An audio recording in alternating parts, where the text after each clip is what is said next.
Hello বন্ধুরা, কেমন আছো তোমরা সবাই? আশা করি খুব ভালো আছো। আমিও কিন্তু খুব ভালো আছি। তোমরা নিশ্চয়ই এটাই ভাবছো যে একটু আগে তোমরা কি ভিডিও দেখলে আর এখন আমি কি করছি। বলছি বাবা, বলছি, একটু দাঁড়াও।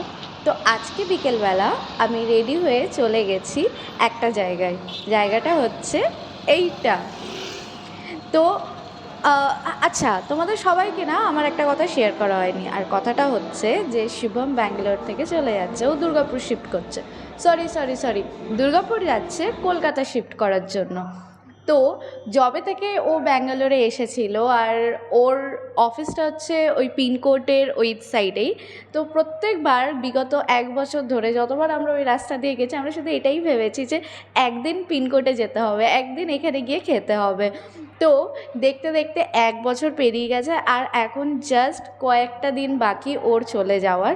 তাই আমরা ভাবলাম চলে যাওয়ার আগে একবার তো পিনকোড যেতেই হবে, তাই না? না হলে আমি জানি না আর কি। যাই হোক, তোমাদের কেমন লাগলো আজকের ভিডিওটা বলো, কিন্তু আজকের ভিডিওতে সেরকম কিছু ছিল না। যাই হোক, সারাদিনটা ভালোই কেটেছিল, লাস্টে একটু রসগোল্লা হয়ে গেল আর কি।